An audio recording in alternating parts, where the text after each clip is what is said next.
Combinaison paradoxale. Il s'agit d'une création en 3 actes, composée de 3 séries, de 3 scènes, confrontées à l'épreuve du langage. Dans chaque mouvement, l'acte pictural affronte l'écriture poétique. Le pinceau et la plume viennent déposer leur empreinte dans le cadre tourmenté du tableau. Cet affrontement donnera naissance au néant, puis viendra le temps de la fusion. Le premier triptyque s'intitule Épilepsie. Il décrit les circonvolutions de l'hyperactivité cérébrale. Les 3 scènes partent de la naissance d'un trouble et conduisent au paroxysme du déchaînement cérébral. Le fruit du mal se trouve dans la fin supposée. Le deuxième triptyque s'intitule Catalepsie. Il fait suite au déchaînement. Progressivement, l'espace et l'esprit se figent. Le froid polaire s'installe et les éléments apparaissent sur le devant de la scène. Le troisième triptyque s'intitule Frénésie. Il décrit la sortie progressive du néant, la puissance du feu dévorant qui jaillit des entrailles de la terre-mère, l'impossible histoire d'une humanité rare qui aurait pour mission de nous réconcilier avec nous-mêmes. Nous ne voyons pas les mêmes choses et cependant nous sommes les mêmes personnages d'un même tableau toujours recommencé. Épilepsie 1.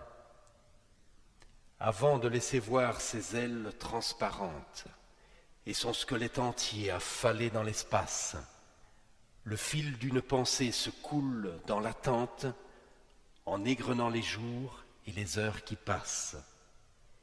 Ému comme un enfant, touché comme un navire, il franchit les rideaux de tempêtes sonores, pris d'un trouble anodin, un tout petit délire, hermétique, incertain, inaudible, indolore.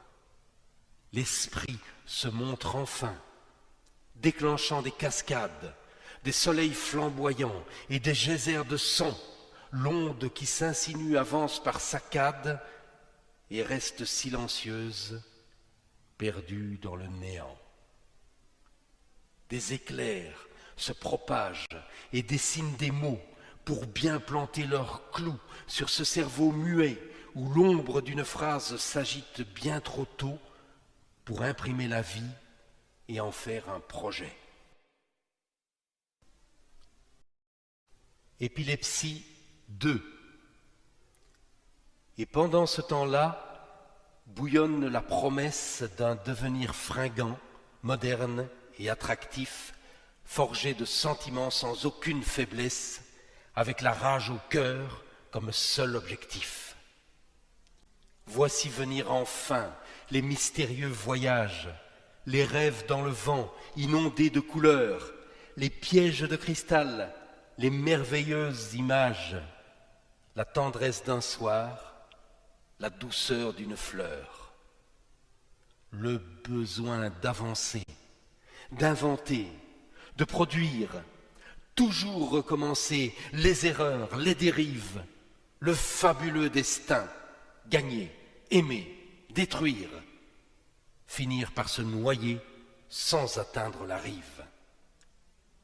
Une goutte de sang dans l'âme qui se caille, par amour, par passion ou par semblant de croire, édite son roman sur un château de paille, se consumant déjà avant d'être une histoire. Épilepsie 3. Tout est dit, consommé, consumé, envolé, trop de feu, trop de haine, le monde est en haleine et regarde le mur qui vient de se dresser tout au fond de l'impasse comme une immense arène. Violence des couleurs, océan de tempêtes, cyclone cérébral dont l'œil est bien trop noir. Rien ne ressemble à rien dans ce ciel en miettes qui hurle sa fureur et tout son désespoir. Les passants ce matin contemplent la folie, effarés, aveuglés, brisés par la puissance du mal toujours plus fort qui règne sur leur vie derrière le miroir de leur folle arrogance.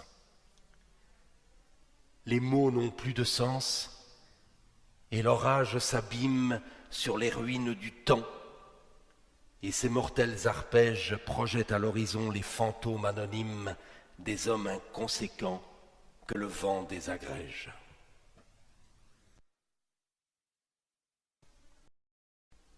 Catalepsie 1.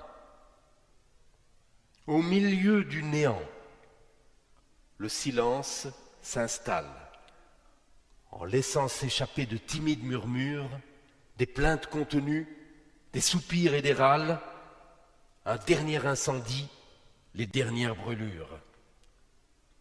L'espace d'un instant qui s'achève improbable, le ciel s'est endormi et la terre repose dans un coin d'univers dont l'équilibre instable éclaire le tableau de nuances moroses.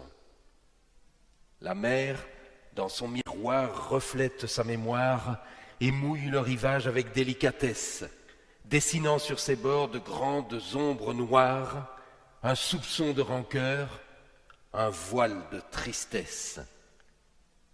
Le monde végétal se fige sur la pente et l'air soudain plus vif impose sa présence, comme un léger frisson qui résume l'attente, l'évocation d'un rêve, un éclair de conscience.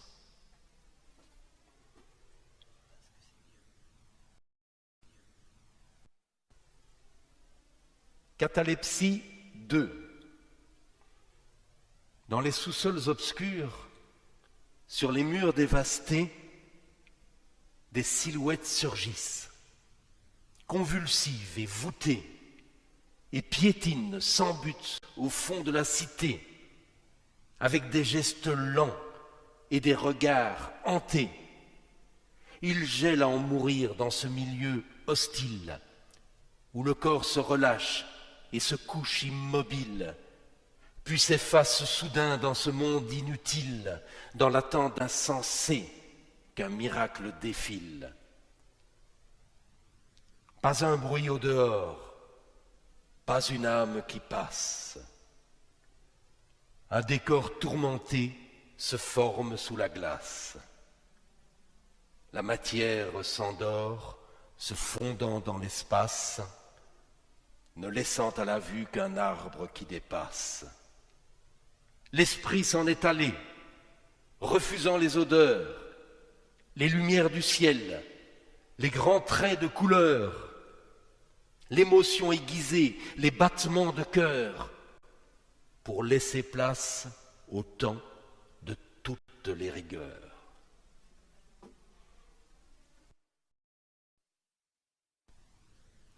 Catalepsie 3.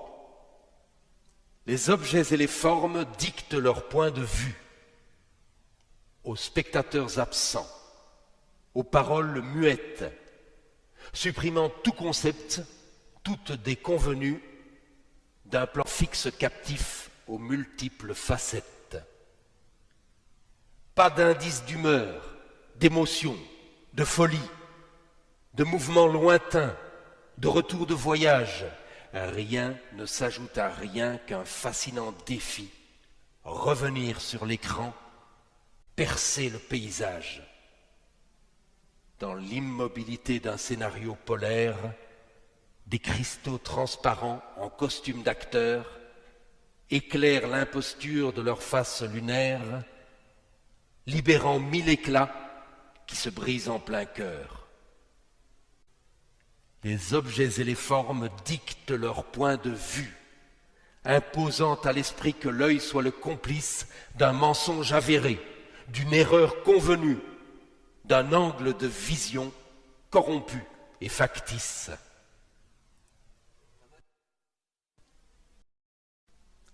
Frénésie 1. Alors on se croit mort, perdu pour la bataille. Fleur de givre en plein cœur sur des dalles de pierre, sans mots pour s'exprimer, sans souvenir qui vaille, dans l'écrin transparent d'une prison de verre. Les premières lueurs dans le ciel vont se pendre, connectant le cerveau au fil de la mémoire, et personne pour voir, personne pour comprendre que l'ombre de la nuit termine son histoire, que sous le sol se cache un tout petit ruisseau, le souffle d'une vie, l'empreinte d'une main, la mémoire d'un corps, la plume d'un oiseau, le chemin qui s'écrit, la rosée du matin.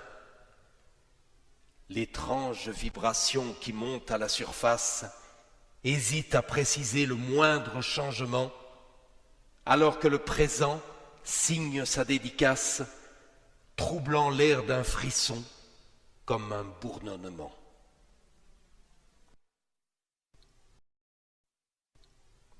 Frénésie 2. Et petit à petit, l'image se fissure. De grandes failles rouges s'évasent et se déchirent, taillant dans le rocher de nouvelles blessures, qui dessinent au sol des larmes de vampires. Animés par des bras invisibles et puissants, une force s'agite au cœur de la planète, écumant des bouillons de liquide gluant, d'où montent les vapeurs de substances secrètes.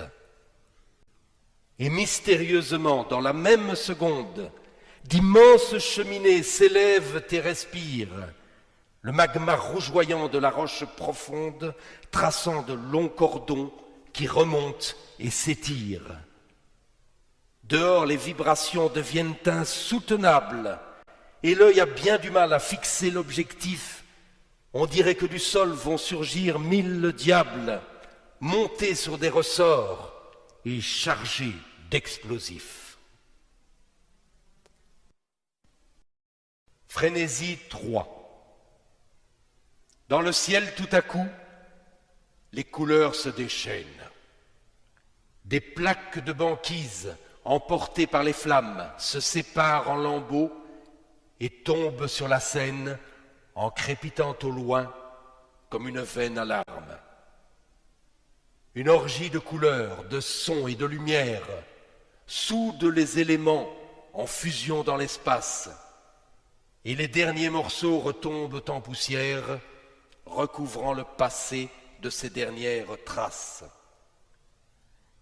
L'esprit se montre enfin, déclenchant des cascades, des soleils flamboyants et des geysers de sang. L'onde qui s'insinue avance par saccades et reste silencieuse, perdue dans le néant. Les objets et les formes dictent leur point de vue. Aux spectateurs absents, aux paroles muettes, supprimant tout concept, toutes déconvenues d'un plan fixe captif aux multiples facettes.